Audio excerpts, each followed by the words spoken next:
Boa noite. Todo produto, método técnico ou processo criados para solucionar algum tipo de problema social é considerado tecnologia social.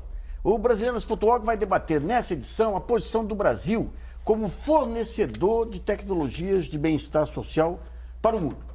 No ano passado, por exemplo, o Ministério da Saúde fechou um acordo de colaboração com a Fundação Bill e Melinda Gates para o desenvolvimento de vacinas de alta qualidade e baixo custo para prevenir sarampo e rubéola em países pobres. O Brasil tem um potencial tecnológico para se destacar em áreas como a produção de biocombustíveis e de transportes públicos.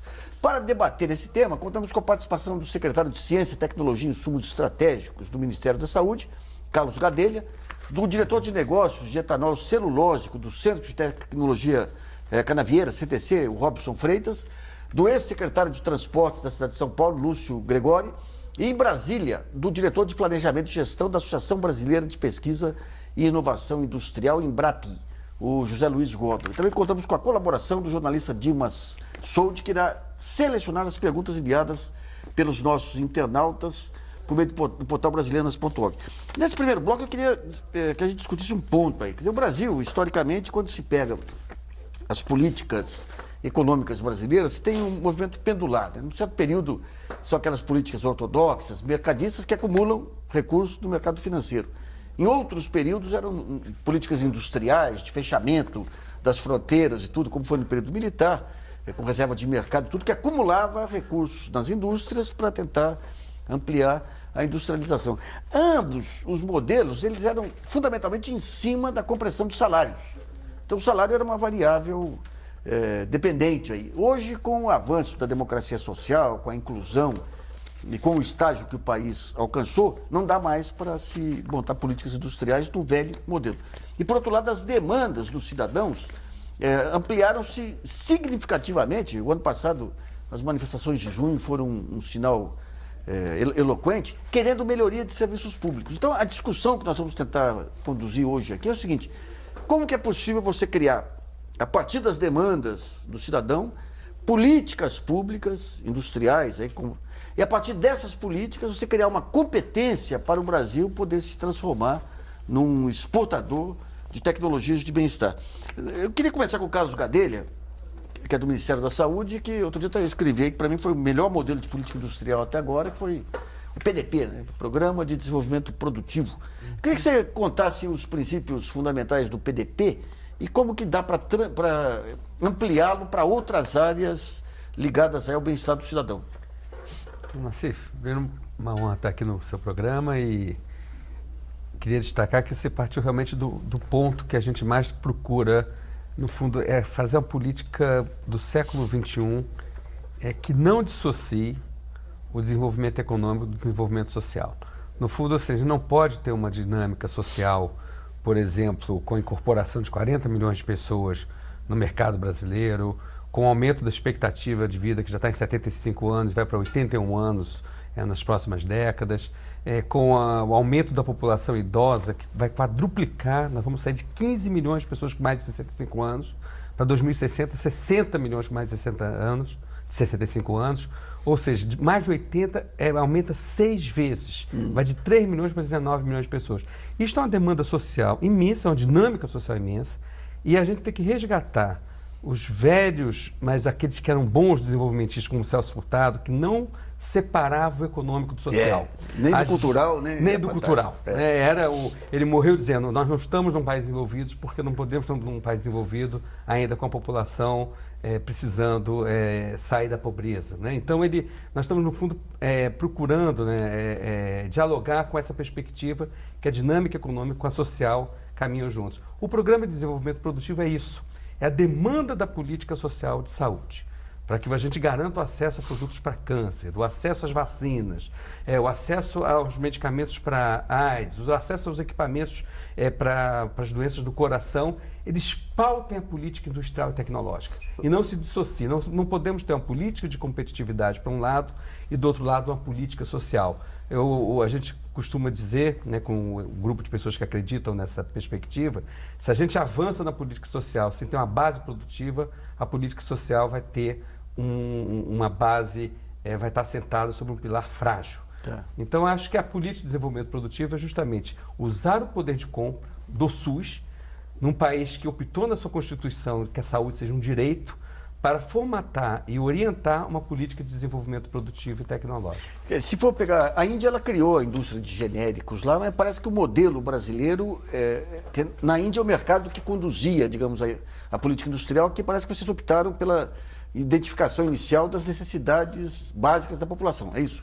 É isso. Por exemplo, na Índia você tem uma indústria farmacêutica que se tornou competitiva, mas 60% da população da Índia não tem acesso a medicamentos.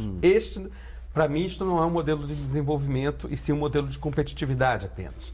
Então, na verdade, o que pauta a política são aqueles produtos, por exemplo, recentemente introduzimos a vacina para HPV, para combater o câncer de colo uterino nas nossas pré-adolescentes, adolescentes, nas nossas futuras mulheres.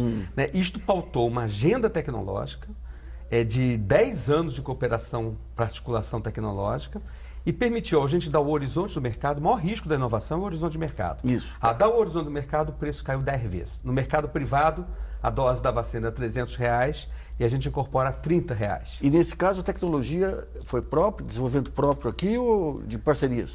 Ela veio de uma parceria. Justamente é este que é o jogo de soma positiva que a gente está... Vocês têm, digamos, identifica o medicamento, o princípio ativo lá. Tem a demanda do SUS. Daí vocês têm a tecnologia lá fora. Como que vocês fazem para juntar essas pontas e incorporar a tecnologia internamente? Então, normalmente a gente tem, o Brasil tem outro patrimônio que é importante. Ele tem uma rede de instituições públicas, como a Fundação Oswaldo Cruz, como o Instituto Butantan, entre vários outros, são 19 instituições públicas, podem ser muito mais, que podem dar um colchão de proteção ao SUS, ou seja, ter capacidade de conhecimento. Essas instituições se articulam com quem tem a tecnologia, no caso uma empresa internacional importante na área de vacinas, como a gente tem nosso programa de vacinação com outras vacinas, como a que você mencionou, para sarampo e rubéola, faz parte também de uma articulação. Então envolve um detentor de tecnologia, uma instituição pública e instituições privadas que vão produzir no Brasil. Ou seja, se a instituição internacional quiser vender, ela tem que transferir tecnologia, é isso? Ela não vende ela só vai ter acesso ao mercado ao SUS nesse modelo se junto vier a tecnologia. Qual foi a reação das multinacionais quando vocês apresentaram essa condição? Olha, no início foi uma reação de um certo susto. O Brasil não quer ter uma divisão internacional do trabalho onde nós fazemos, tinha uma brincadeira dos assessores do governo americano de cerca de 15 anos atrás, que falava potato chips é igual computer chips, onde a gente produziria apenas produtos de baixo conteúdo tecnológico e importaria produtos de alta tecnologia. Então, no começo, houve uma certa situação de espanto e mesmo de uma certa oposição. Eu acho que, crescentemente, quando a gente vê o peso do mercado brasileiro, um país de 200 milhões de pessoas, que o sistema tem que ser universal, e que coloca na agenda, claro. Eu digo, houve uma guinada. As empresas que tinham interesse em vender produtos colocaram no seu horizonte a perspectiva de investir e produzir no Brasil. Então, a relação comercial, o déficit comercial hoje brasileiro em saúde é de 12 bilhões de dólares, a relação comercial se torna uma relação de investimento. Eu só queria chamar a atenção aí que essa questão das contrapartidas do offset faz parte de qualquer política pública. Quando você vai na área federal, com exceção desse programa de vocês, qualquer imposição de contrapartida, eles acham que vai constranger as empresas. É uma coisa maluca. Essas isenções de IPI para a indústria automobilística sem nenhuma contrapartida, porque a Fazenda dizia, não, a contrapartida nós estaremos invadindo a área. É inacreditável. Vocês mostraram que quando tem um plano lógico, você tem a contrapartida de mercado, o outro lado aceita racionalmente. Eu queria pular um pouquinho agora para a questão do etanol, Robson. Também pensando dessa forma sistêmica. Tempos atrás, quando o etanol começou a parecer que ia explodir e tudo, antes da compressão de preços aí de gasolina e tudo mais, eu lembro que se ensaiava uma saída para o exterior, onde ia o produtor de cana lá, ia junto à indústria de máquinas, ia junto o capital financeiro para tentar criar todo esse entorno aí, e o Brasil, pela primeira vez eu vi um setor em que o Brasil poderia liderar processos na África, na América Central. O que aconteceu com esse modelo? Em primeiro lugar, Nassif, bom dia, boa noite, obrigado por ter me convidado, prazer estar aqui com você. Eu acho que esse modelo, a partir de 2008, com a crise que o mundo, o Brasil especificamente passou, o setor foi muito prejudicado. Seguido àquela crise, tiveram alguns anos de seca que atrapalharam muito e o investimento não aconteceu no canavial brasileiro. Com isso, diminuiu muito a produtividade do canavial, aumentou muito os custos, consequentemente, e o etanol brasileiro perdeu competitividade. Até 2008, o Brasil produzia o dobro do que os Estados Unidos produz. Hoje, essa relação se inverteu. Os Estados Unidos produzem mais que o dobro que o Brasil produz, de um etanol menos competitivo, que é o etanol de milho, né? Hoje, o etanol de milho, para cada uma unidade de combustível fóssil que você coloca para produzir o etanol de milho, você produz 1,3 nível de energia que você gera do etanol de milho. Na cana, 9 vezes. Então você tem uma produtividade da cana muito melhor, mas infelizmente com o aumento de custo e com a compressão dos preços, como você mencionou, realmente o etanol está numa situação difícil no Brasil. Agora, a indústria de máquinas e equipamentos lá parece que tinha se diversificado bastante, aí muita gente saindo lá das empresas tradicionais para montar sua própria indústria. Como é que está a crise desse setor? Também bastante complicada. Existia no Brasil uma expectativa de que se geraria ou se construiria muitas usinas novas de produção de etanol, popular chamada pelo setor de greenfields, né? Isso não aconteceu e, obviamente, a indústria de maquinário também tem sofrido bastante. Demitiu muita gente, está numa situação complicada. Só para pensar uma coisa, Robson, quando a gente olha em muitos setores aí da economia, você teve essa queda do PIB, aumento de inflação nos últimos anos, fez o governo perder um pouco o rumo aí. Mas a gente vê que em vários setores você tem um conjunto de atores aí que permite você retomar e relançar os setores inteiros aí. Você tem mercado de capitais, você tem tecnologia, você tem... No seu setor, tem alguém pensando um plano de governo para ser entregue que possa articular, digamos, resolver essa questão do passivo imediato e fazer o setor retomar aquela pujança? A partir do pressuposto que vai ter reajuste de combustível, né? Eu acho que esse é o primeiro pressuposto. Se não houver um reajuste de combustível que justifique a produção do etanol vis-à-vis o custo da gasolina no Brasil, dificilmente haverá novos grandes investimentos. Para responder a sua pergunta, eu não tenho conhecimento de um plano totalmente estruturado para a recuperação do setor sucroenergético brasileiro. Existem algumas iniciativas pontuais, através de liberação de verbas com um custo subsidiado, vamos dizer assim, ou de juros mais baixos por parte de algumas iniciativas do governo, mas nada muito estruturado, são coisas pontuais que eu acho que ainda não resolve a situação. Enfim, eu quero ver com o Lúcio Gregório, também pegando essa questão da mobilidade e do combustível limpo também, que a gente achava que ia ser uma das portas de entrada aí do etanol brasileiro no mundo aí. Quer dizer, quando você pega o transporte urbano, os ônibus aí, eles têm um mercado considerável para a produção de ônibus. Você andou sugerindo recentemente que deveria haver uma atualização do sistema de ônibus. Como seria essa atualização e como acoplar isso numa política industrial que garantisse o Brasil como fornecedor dessa tecnologia de combustível limpo para o transporte urbano mundial? Olha, um dos aspectos é que o Brasil já fez tentativas nessa direção. O etanol, o biodiesel, assim por dentro. Mas me parece, as informações que eu tenho são preliminares, de que os custos, né, e o rendimento que eles apresentam criaram um problema que fez com que eles não tivessem o desenvolvimento e a expansão que seria desejável. Eu, por outro lado, acho que nós temos esquecido a energia elétrica como fator de transporte coletivo urbano, né? No mundo hoje existem tecnologias e o Brasil, nesse sentido, está atrasadíssimo e poderia ser uma frente fantástica de pesquisa, de estudo, de implementação de processos e também de fabricação dos ônibus elétricos de última geração. O ônibus elétrico de última geração, ele não tem mais o trolley, né? Que era um problema e tal. Além disso, ele tem um sistema de carregamento próprio por autoindução nos pontos de parada. Ele funciona mais ou menos como um laptop. Toda vez que dá uma parada num ponto de parada, ele recarrega as baterias assim por diante. O ponto de parada é no trajeto dele? É no trajeto dele. Ele dá uma parada em um sistema de carregamento por indução eletromagnética, recarrega as baterias e assim, é um dos sistemas, né? E infelizmente o Brasil, zero nesse departamento. A energia elétrica por si só é limpa, mas o ônibus elétrico tem vantagens adicionais mesmo em relação ao biodiesel e o etanol, que é o ruído. O nível de ruído dos veículos brasileiros, dos ônibus coletivos, é terrível, terrível, é absurdo. Né? É uma coisa que não tem mais sentido. Então, uma das frentes que eu vejo é o investimento pesado do Brasil numa produção e pesquisa e produção, culminando com os ônibus elétricos de uma geração. O mercado brasileiro de ônibus é fantástico. Você tem hoje no Brasil mais de 100 mil ônibus aí. Então, deixa eu entender uma coisa. Quando se fala dessa questão da competitividade do etanol, quer dizer, um fator é o custo de produção do etanol, o outro é a qualidade dos motores e a forma de comparação com gasolina e tudo mais. Aí. Tem espaço para avanços tecnológicos nesses motores de dois combustíveis, não? Certamente. O motor flex, hoje, ele é um motor que opera ineficientemente com os dois combustíveis. Né?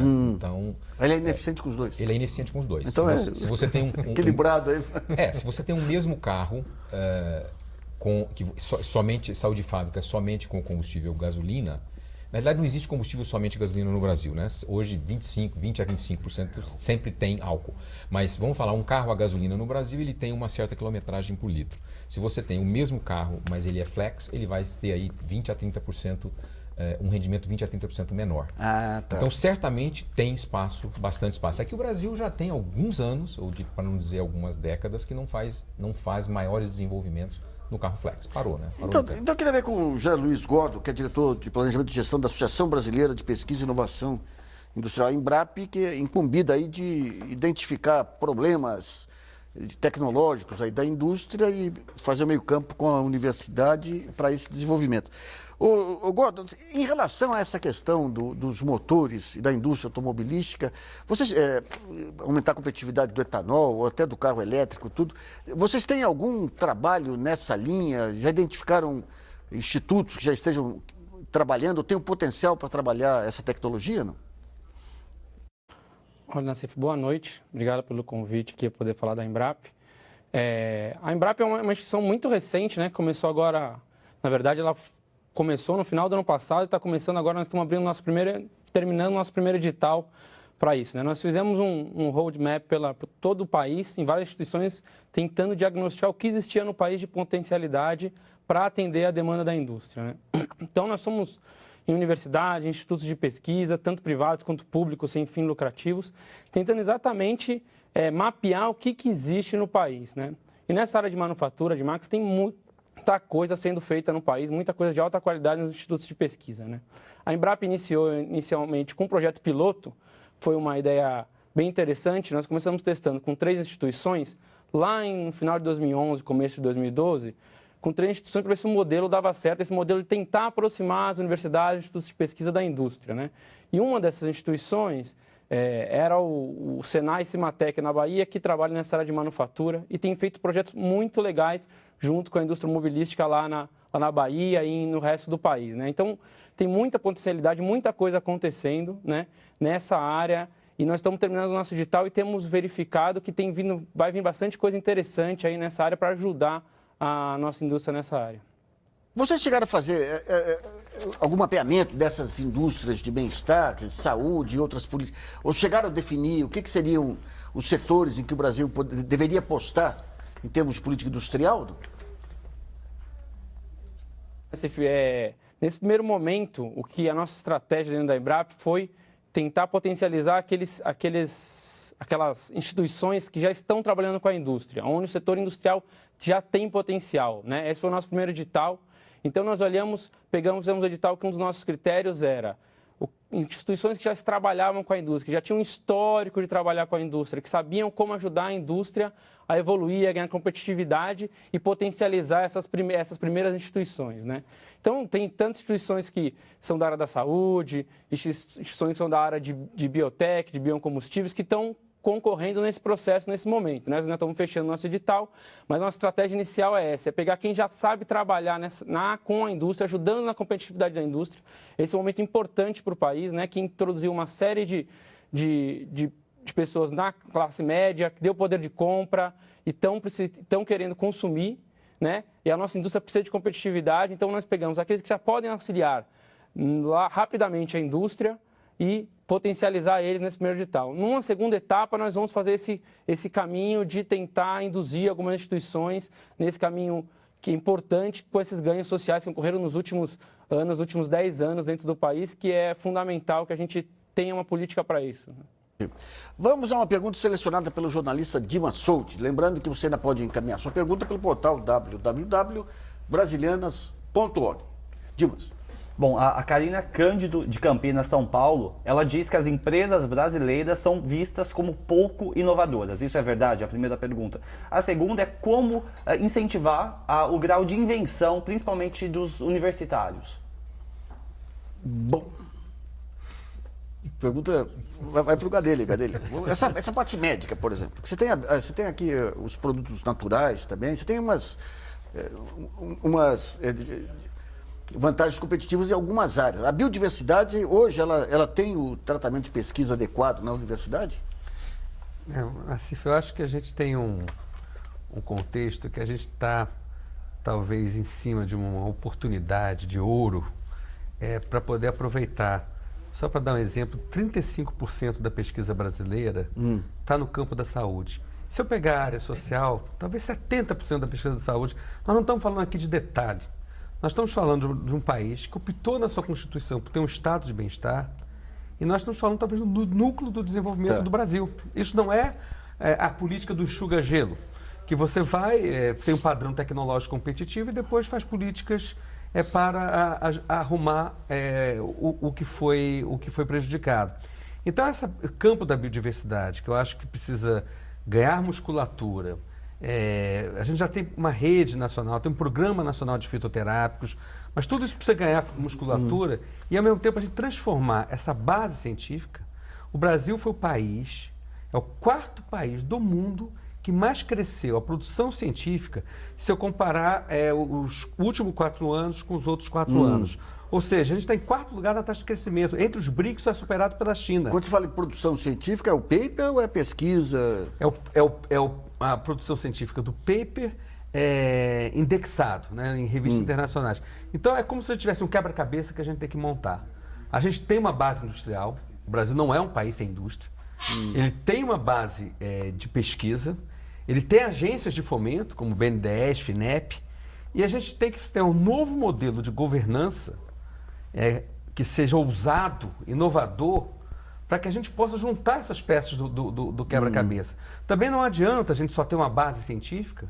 Tem países, irmãos como a Argentina, por exemplo, que tem um nível de conhecimento, um nível de recursos humanos elevadíssimo e não conseguiu engatar isso no novo padrão produtivo. E patinou no desenvolvimento. Então, mas quando a gente fala em setor novo, produto novo, aí você tem um risco de mercado aí monumental. E esses fundos para startups e tudo aí, eles esbarram numa resistência muito grande dos órgãos de controle. Né? Outro dia eu conversava com alguém da FINEP, eles disseram, nos Estados Unidos, se você banca 4 startups, 10 startups, e só uma dá certo, é vitória. Aqui, se você banca 10 startups e uma dá errado, é Tribunal de Contas.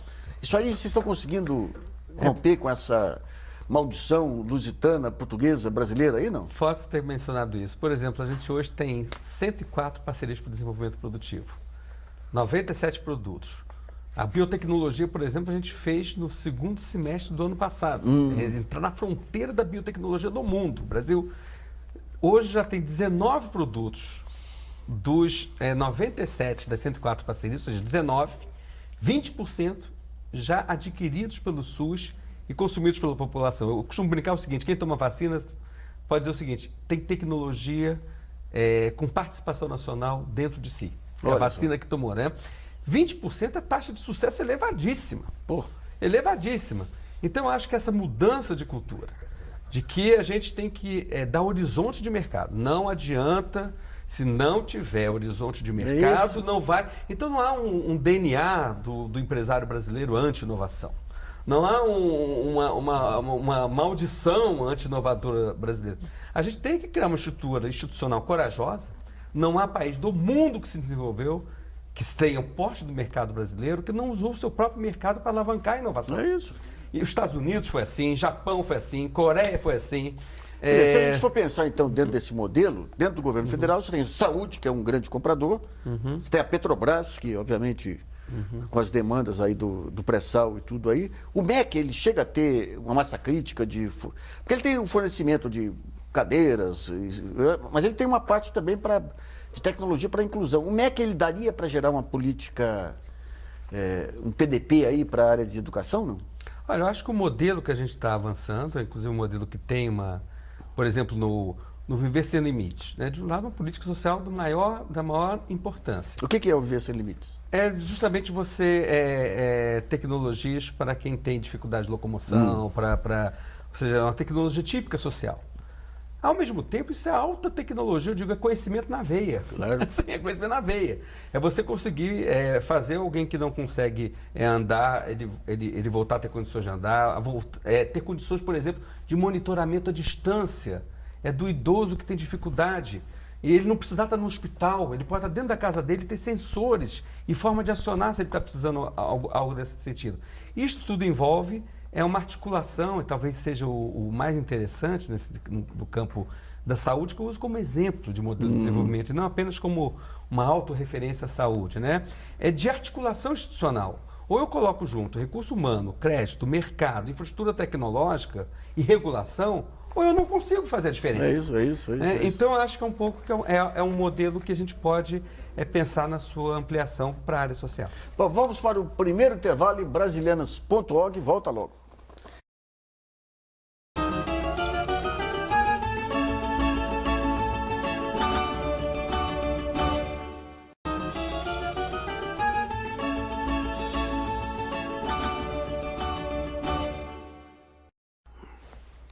Voltamos a apresentar o programa Brasilianas.org, que hoje discute o papel do Brasil como fornecedor de tecnologias de bem-estar social. Eu queria ver com o Robson. Eu lembro quando começou essa discussão do etanol, a produtividade brasileira em relação à americana, se falava muito do etanol celulósico, o etanol de segunda geração, que os americanos viriam para explodir, e aqui se começou a trabalhar também. Em que pé que ficou essa pesquisa? A pesquisa está, vamos dizer assim, bastante avançada. Eu diria que o etanol celulósico hoje é uma realidade. O CTC, por exemplo, tem desenvolvido essa tecnologia desde 2007 e agora, há um mês atrás, iniciou a pré-operação, comissionamento da sua planta de demonstração da tecnologia, que foi desenvolvida desde o seu início para atender a necessidade da indústria sucroalcooleira brasileira.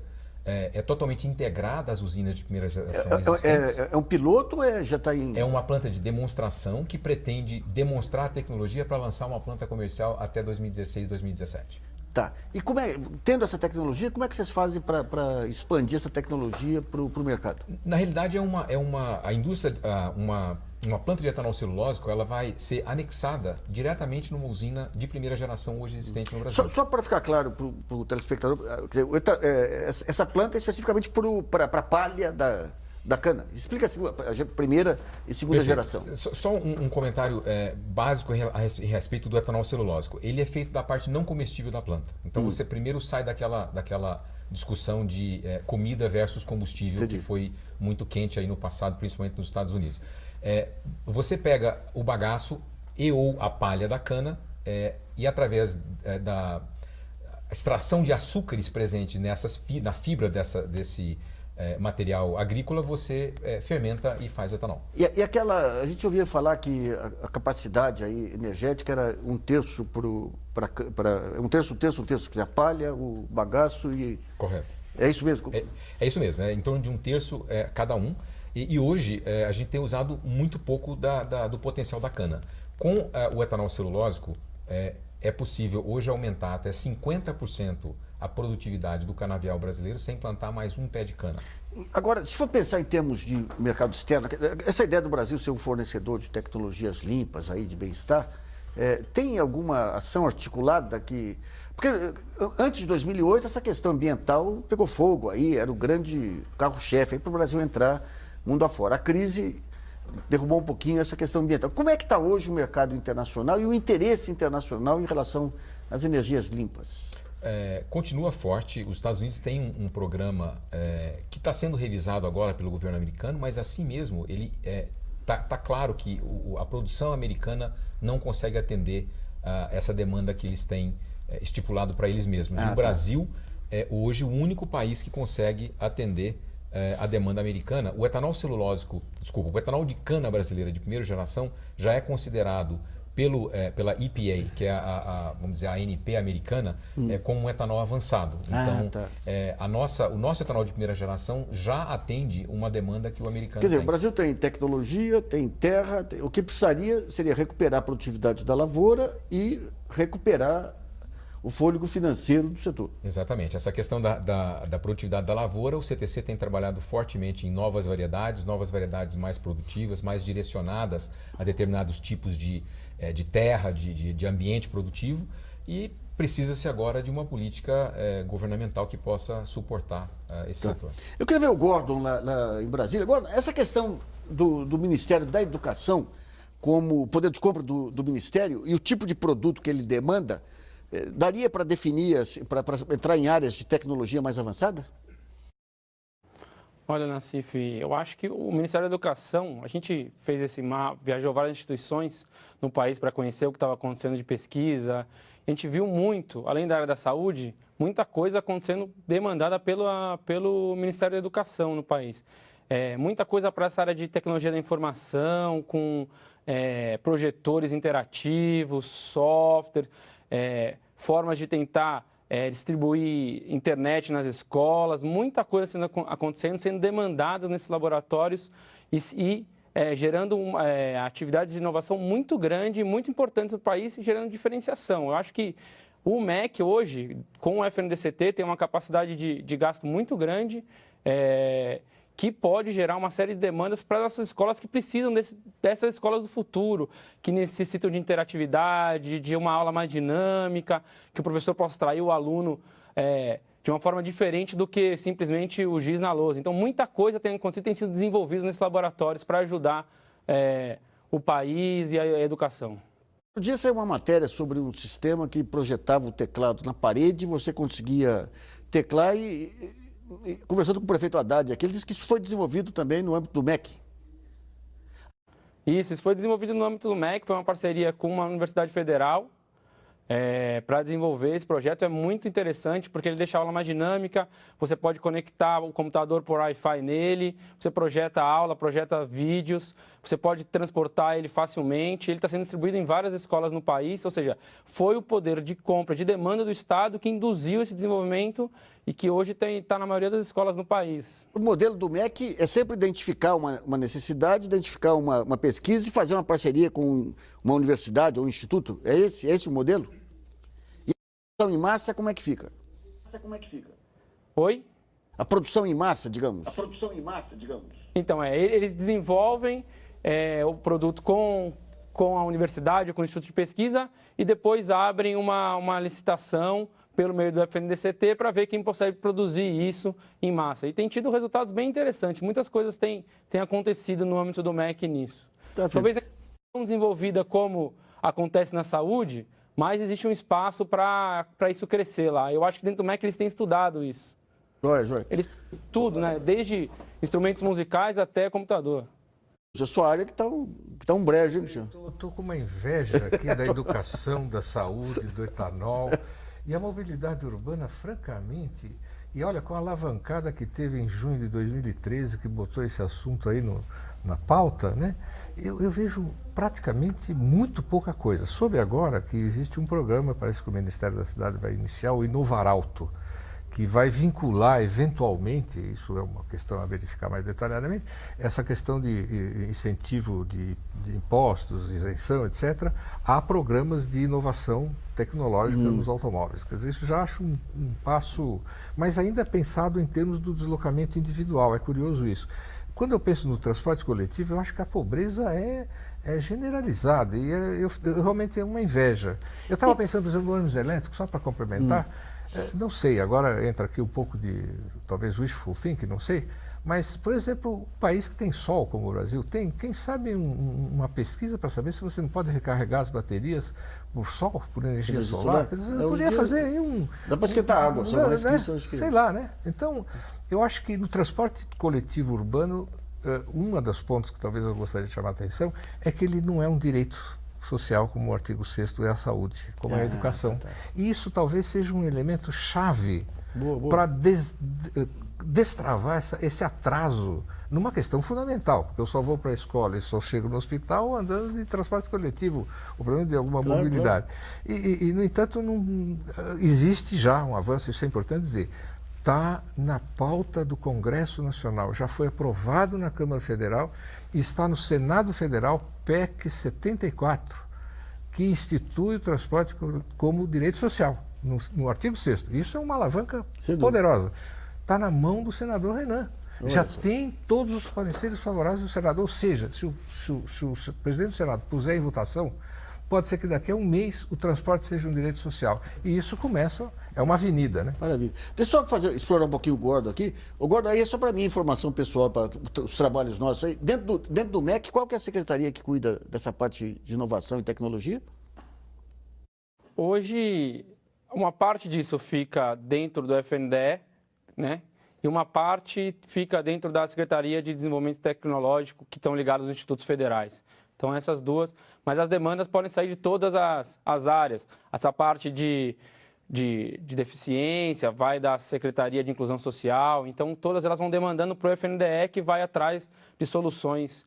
Muitas vezes, tentar demandar soluções nacionais para isso. FNDE mesmo. Vamos a outra pergunta selecionada pelo jornalista Dima Soldi. Lembrando que o programa é ao vivo. E você ainda pode enviar sua pergunta pelo portal www.brasilianas.org.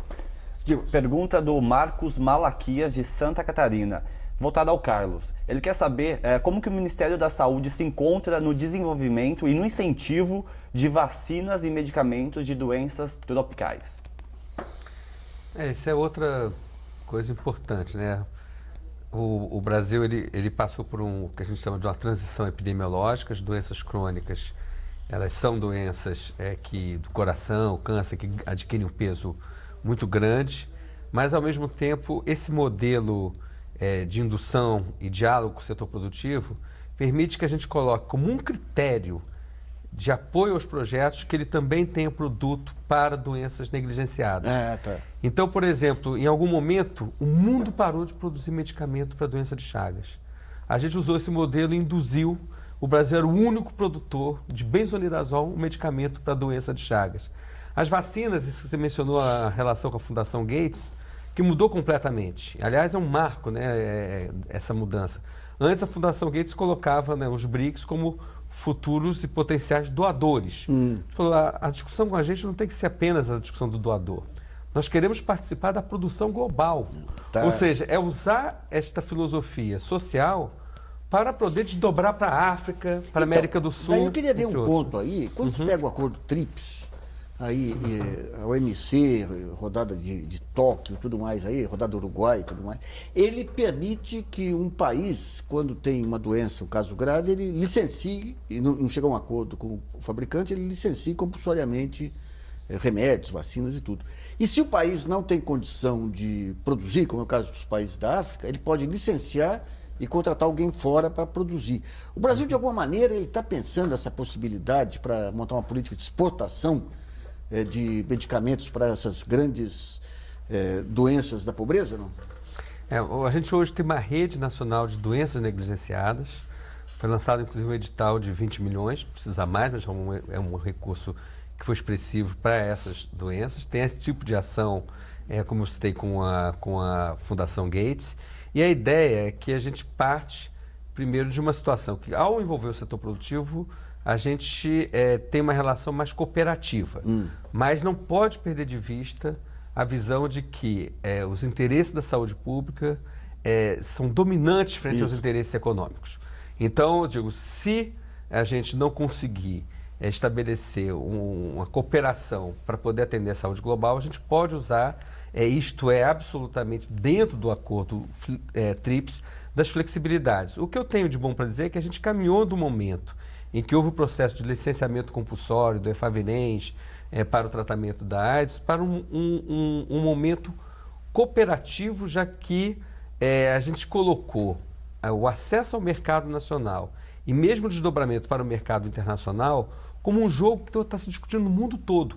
Como eu tenho tecnologia sustentável. Eu não vou ter uma saúde pública universal, uma educação universal, um modelo de transporte universal, se eu tiver um padrão tecnológico excludente. Isso está sendo discutido nos Estados Unidos, na Inglaterra, na Suécia, na Noruega. Não é uma discussão apenas de nós que temos recursos talvez mais escassos. É uma discussão global de como eu domo o padrão tecnológico para que ele se volte para o social. Isso a gente consegue com um esquema de incentivos que permite estabelecer jogos e articulações positivas com o setor produtivo. Eu queria só acrescentar um pontinho. Como que ficam as relações com a Anvisa, que é a Agência Nacional de Vigilância Sanitária, e NPI, todos esses... De que forma que se dá articulação internamente no governo? Olha, eu acho que houve um avanço importante, né, ao se normatizar os fluxos entre a Anvisa e o INPI, né? Tendo esta perspectiva de que o direito social, a saúde é um direito, né? A gente está tratando a anuência prévia, é prévia. A anuência prévia não é posterior. Então foi definido um fluxo claro que Você fala anuência prévia para licenciamento de medicamentos. Para licenciamento e para o patenteamento de medicamentos. Então a primeira análise é da Anvisa, que se ela anui, ela vai para a análise do INPI. Que é o Instituto Nacional de Propriedade... O Instituto Nacional de Propriedade Intelectual, que liga com patentes, marcas, enfim, com a propriedade intelectual. Então na verdade, era muito mais um caminho do fluxo que ficasse claro. A porta de entrada da área da saúde social é a Anvisa, que anuindo passa para a análise do INPI. Então, com isso, eu acho que o terreno começa a ficar limpo. E o que talvez tenha sido visto como uma inovação brasileira é algo que tem sido, inclusive, copiado e visto como analogia para que a gente cumpra o que saiu da resolução de Doha, da OMC, ou seja, de que a lógica econômica não pode se sobrepor aos direitos sociais. Então, todos os países podem utilizar instrumentos complementares na sua legislação de propriedade intelectual, e este caminho permite, inclusive, que a taxa de produtos, o número de produtos que não são anuídos pela Anvisa é muito pequeno. Né? É justamente daqueles produtos ou que têm risco de trazer problemas de acesso para a população brasileira. Tá, filho. Vamos para o segundo intervalo e Brasilianas.org volta já.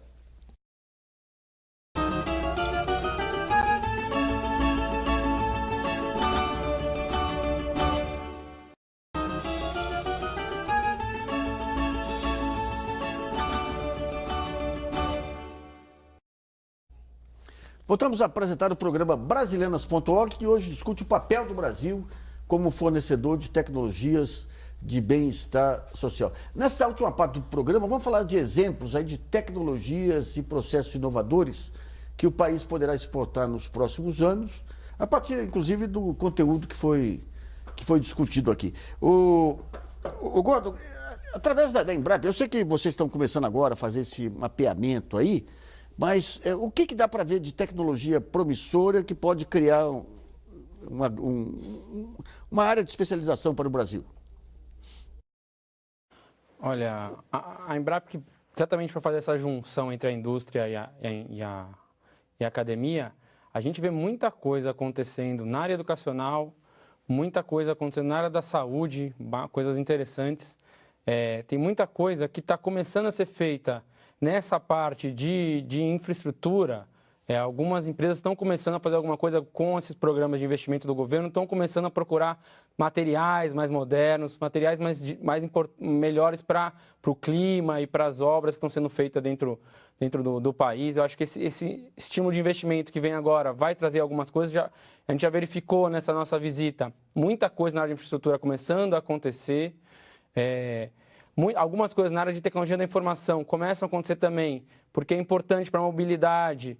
Você está monitorando o que está acontecendo, com a questão de smart grid para tecnologias sustentáveis. Então, a coisa tem começado a acontecer sim, tem vindo muita coisa acontecer entre a indústria e a academia, os institutos de pesquisa nessas áreas de sustentabilidade também, com a parte de smart grid bastante. Deixa eu pegar um fato concreto aí, só para a gente pensar hipoteticamente. Eu estava conversando outro dia com um físico da Universidade Federal de Minas Gerais, do Instituto de Física, e eles desenvolveram um equipamento para fotografia tridimensional de molécula, um equipamento barato lá, que virou acabou sendo publicado lá no MIT. Eles têm a ideia de desenvolver a tese o MIT deu. O que um tipo de tecnologia como essa pode... quais os caminhos que tem que percorrer para que isso vire um produto? Olha, eu acho que para isso virar um produto, a primeira coisa é ele tentar fazer alguma parceria com alguma empresa para que a empresa tenha interesse de botar isso no mercado, né? No final das contas, a empresa tem que querer ver o caminho disso ir para o mercado. Obviamente que ele pode tentar procurar outros mecanismos para tentar impulsionar isso, né? Algum financiamento público, ver se existe alguma demanda do Estado, que é super importante para você ajudar a empresa também a entrar. Então, esse seria o caminho. No caso da Embrap, a gente vai ter unidades específicas focadas em certas áreas, é esse nosso edital, e elas vão estar trabalhando direto com a empresa para poder estimular a competitividade da indústria. Então, né? Bom, vamos a mais uma pergunta enviada pelo portal brasilianas.org, selecionada pelo jornalista Dimas Soldi. Dimas. É do Ricardo Mariano, de Salvador. A preocupação dele é com as patentes. As tecnologias do bem-estar social devem ser patenteadas? O que fazer para evitar isso? Bom, eu vou... Volto ao Gordon aí, que é quem está tratando disso aí. Como é que é? A patente ela tem peso ainda hoje em dia ou o processo é mais relevante que a patente? Olha, Nassif, a patente ela ainda é algo importante, mas ela tem uma dinâmica, varia muito de setor para setor. Existem setores onde a patente é importante como para se defender, acho que o caso da saúde, de fármacos, ele é super importante ainda. Em outros setores ela não é importante, ela não tem tanta relevância, muitas empresas usam ela apenas para poder se defender juridicamente, mas não tem importância tanto para o futuro. Muitas empresas preferem trabalhar com segredo industrial porque não querem revelar aquilo que estão fazendo. Em alguns setores, como fármacos, é importante. Mas eu acho que esse estímulo é importante, a gente está tentando fazer com que o país tente acelerar seu processo de patentes em algumas empresas, em alguns setores principalmente. Talvez o Gadelha possa explicar como é que isso funciona, a importância disso para o setor de fármacos. Gadelha. Eu acho que a questão do incentivo do ganho do setor produtivo é uma questão, mas eu tenho muito receio que a gente discuta o meio e não o fim, né? A gente teve um período onde não havia o reconhecimento de patente, não houve desenvolvimento. Depois houve o reconhecimento de patente e também não houve desenvolvimento. Então, acho que tem que ser uma política ativa e que saia um pouco daquele modelo linear, que eu vou fazer uma pesquisa hoje, para daqui a 10 anos eu ter o primeiro protótipo, daqui a 20 eu chego e daqui a 25 eu não tenho mercado. Eu acho que a gente tem que... a demanda, né? O futuro tem pressa, né? Eu acho que a demanda social e a demanda de mercado, todos os países se desenvolveram fizeram o processo de trás para frente. Tá. Você não precisa esperar o resultado da pesquisa para chegar no mercado. Tem uma vantagem só da gente estar correndo atrás da fronteira tecnológica. A gente sabe para onde ela está indo. Então a gente pode imediatamente já envolver o setor produtivo e já envolver o mercado para fazer os processos de absorção tecnológica, que foi essa mudança da lei para a saúde que permitiu essa E a ideia de vocês era colocar um instituto de pesquisa lá para que não corresse o risco de você desenvolver uma empresa que desenvolver tecnologia e ser adquirida por uma multinacional, é isso? A gente aprendeu também isso, né? Eu digo por isso que é uma política do século XXI e não do XX, né? De, primeiro, competição tecnológica até para o mercado público. Não tem reserva estática. É tudo por desempenho. Então, acho que isso é importante. Segundo, tem o Instituto Tecnológico, que se a empresa vai, a tecnologia e o conhecimento fica. Então, isso amarra e que tem que ter o que chama-se da portabilidade tecnológica. Então, por exemplo, uma instituição pública, né, do porte de uma grande universidade, como eu falei da Fiocruz, do Butantan, se a empresa desiste, ela tem que monitoradamente ter deixado o conhecimento que possa ser portado para outro agente produtivo. Tá. Então, esse modelo que faz o processo de trás para frente, que era conhecido como engenharia reversa, né, junto com a interveniência de uma instituição tecnológica, mas para atender o mercado no horizonte mais curto, permite a gente se qualificar, inclusive, para ser inovadores numa perspectiva mais de médio prazo. Mas não esperar todo um processo social, científico, para lá na frente, quem sabe, ver se tem mercado, se tem produção. Tá vendo? Eu queria ver com o Robson a questão da patente do setor. De que maneira que vocês trabalham? Qual a relevância da patente, digamos, para o tipo de pesquisa que vocês fazem? A patente é muito relevante. Eu gostaria, por exemplo, de dar um exemplo em relação à cana-de-açúcar, né? A cana-de-açúcar hoje, ela ainda não existe nenhuma variedade transgênica de cana no mundo. O CTC está trabalhando para colocar no mercado em 2017 a primeira variedade transgênica no mundo. O milho tem variedades transgênicas, a soja, em torno de 15 a 20 anos. Obviamente, se você tem um mercado pequeno que é a cana, tem 20 milhões de hectares de cana no mundo, enquanto que o trigo, por exemplo, tem 240 milhões de hectares. A soja, por exemplo, deve ter em torno de 200 milhões de hectares no mundo. Sem a patente, você não tem condições de fazer o desenvolvimento necessário para que você tenha novas variedades mais produtivas. Realmente a patente é muito importante no lado agrícola, assim como no lado industrial, né? Tá. Bom, o programa Brasilianas.org sobre a posição do Brasil como fornecedor mundial de tecnologias de bem-estar social termina por aqui. Eu agradeço a participação do secretário de Ciência, Tecnologia e Insumos Estratégicos do Ministério da Saúde, o Carlos Gadelha, do diretor de negócios de etanol celulósico do Centro de Tecnologia Canavieiro, CTC, Robson Freitas, do ex-secretário municipal de Transportes de São Paulo, Lúcio Gregori, e do diretor de Planejamento e Gestão da Associação Brasileira de Pesquisa e Inovação Industrial, a Embrap, o José Luiz Gordon. E também agradeço a colaboração do jornalista Dimas Soldi, de você que nos acompanhou em mais essa edição. E lembre-se que você pode continuar colaborando, mandando sugestões, textos e vídeos para o portal brasilianas.org. Esse espaço aqui também é seu. E voltamos na próxima segunda-feira, às 8 horas da noite.